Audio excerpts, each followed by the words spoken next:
Welcome to Meaningful Mornings.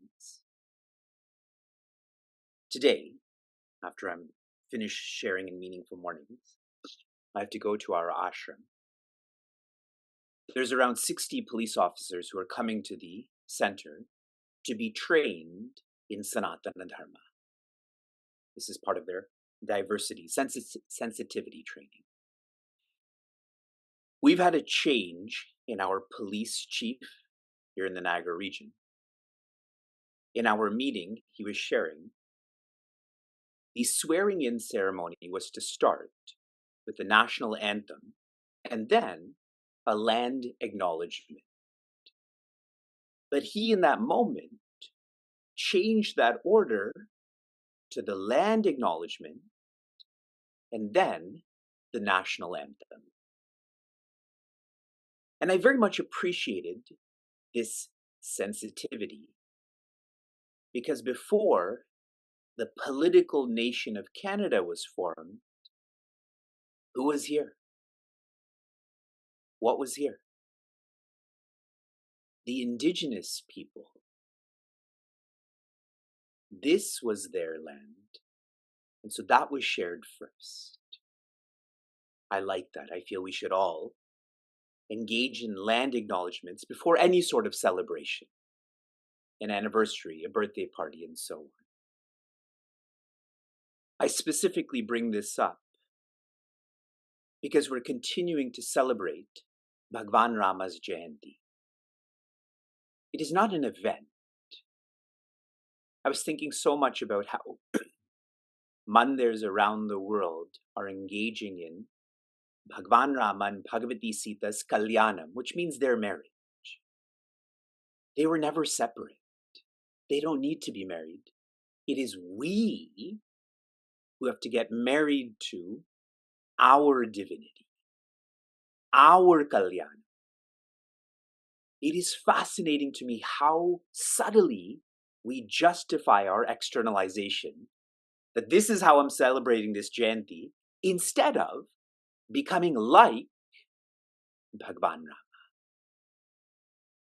And that is why I shared in detail how, when one starts to reflect on themselves, that is the churning of the Milky Ocean, in all aspects, Bhagwan Rama is the one who is doing.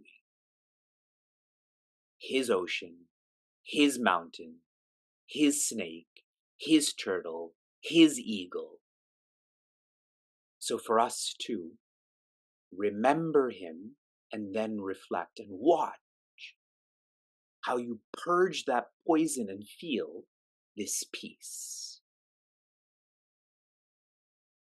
Our Devis, Sharmila from Raleigh and Indra from Raleigh, they both shared in such a beautiful way how he is the doer, not them, not us. We are in the final 50 verses of Bhagavad Gita. It makes me smile, but it makes me cry too. How we tend to associate Bhagavad Gita and Mahabharata to be historical texts, maps. I was sharing with a group of students how bhakti and worry are antonyms. If you're devoted, you can't worry. People tend to worry about the future, and so I was sharing with them, divinity's in the future. So what are you worried about? She, he, it will be there. What are you worried about? And I hope you're catching, you're feeling, our exploration of the Bhagavad Gita shows this. That this map was written, happened millions, billions, trillions of years ago. Yet in 2024, we are experiencing this. If you forget the 650 verses, let there be a remembrance that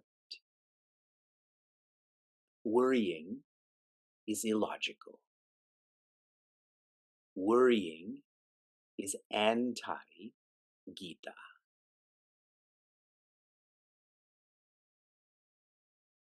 We are exploring systems in the 18th chapter. These systems are designed for application. They're designed for application to be systemic. That which is systemic, it is difficult to break it. We feel that in a myriad of negative ways in society. Systemic racism, systemic genderism. It's hard to break that. Shri Krishna is sharing systems so that application becomes systemic. And when the 700th verse is completed, one will still remember Shri Krishna. One will still hold on and follow through. These systems have been shared. The first in verses 7 to 9, which focused on renunciation. The second, verses 20 to 22, this was on vision. The third is 23 to 25. This is on mission. And now the one we're in right now, it is verses 26 to 28, which are on separation. What kind of separation do you feel from divinity? A little, more, lots? In the past verse that we studied, where Shri Krishna is sharing insights into the one who's filled with aggressiveness, the Rajasic Karta, their separation is not a little bit, but it's, let's say, little, medium, lots. It's in the reference of the medium. Such a ego is dependent. In verse 26, the separation from divinity is little, and so there's independence. In verse 27, the separation is more, so there is dependence. Specifically, Shri Krishna has shared, the one who is dependent is anxious. The one who is dependent is greedy. All of this we had read out. I'm giving you more relatable English words for us to feel if this applies to us. Then, another sign of being dependent is insensitivity. Shri Krishna also shares they are disorganized. And finally, Shri Krishna shares they are imbalanced. All of this is stated in words like lubda, himsa, etc. I hope and pray that this verse doesn't apply to you. These systems are so lovely, and we're going to get into the completion of this system and then begin more. In 8 weeks, I will be in Kathmandu, commencing the Kailasha Mansarovara Yatra. And our morning schedule for the 54 of us, we have 54 seekers and 2 guides. Our morning schedule is going to follow Rishi Patanjali's Ashtanga Yoga. These are the 8 ways to grow from being egotistical to being egoless. The first 2 are yama and niyama, which is the don'ts and the do's. If you analyze these systems, the tamasic systems, for us, that should be not optional. We don't touch those. The rajasic systems are the yamas or don'ts. And the sattvic systems then naturally are the niyamas or do's. Is everyone feeling how Sri Krishna is teaching? Such a master teacher, and I really, really feel without studying from a guide, and here I'm referencing Puja Swami Tejomayananda, you will never know all of this. It requires thousands of hours of reflection to be able to see these details. And when you see these details, you're so moved by the consistency of these teachings that the only purpose is freedom, that you follow through with this. We are continuing into the 28th verse. Ayukta prakrita stabdaha shato naishkritiko lasaha vishadi dirga sutricha karta tamasa uchate. Joy. I'll tell you what I'm giggling about when we get to that word. This is not optional.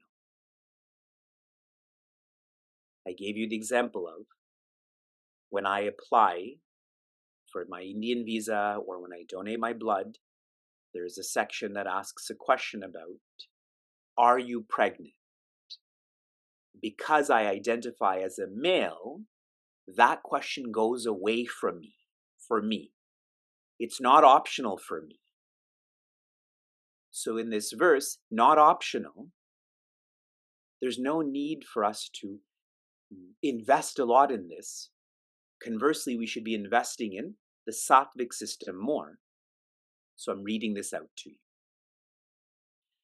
Unsteady, vulgar, unbending, cheating, malicious, lazy, despondent,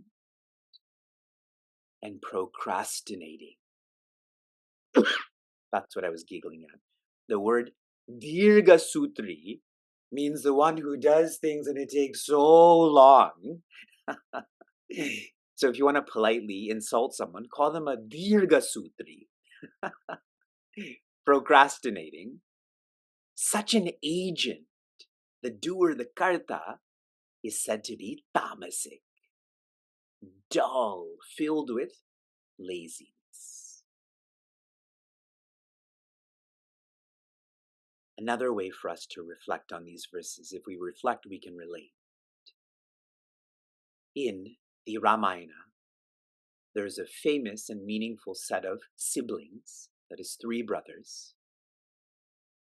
One is Kumbhakarna. Kumbha means pot, Karna means ears. The unreflective definition is he has big ears. I also have big ears. I don't think I'm Kumbhakarna. I don't think. See, I may be Kumbhakarna and not realize it. It means those pots are closed, as in turned inwards. So he doesn't listen to anything.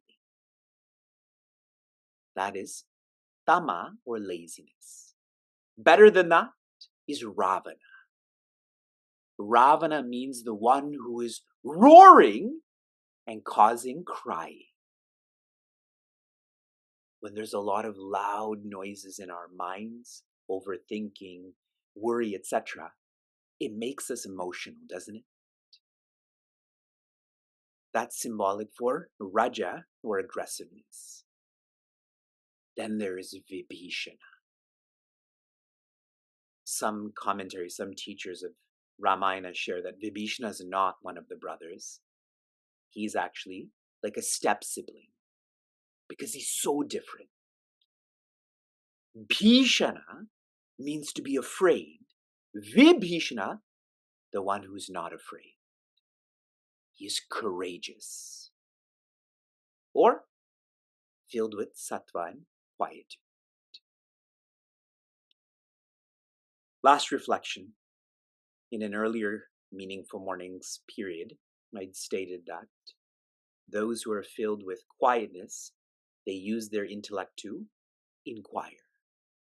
Those who are filled with aggressiveness, they use their intellect to instruct. And those who are filled with laziness, they don't use their intellect. They are inactive. Puja Swami Chinmayananda has shared.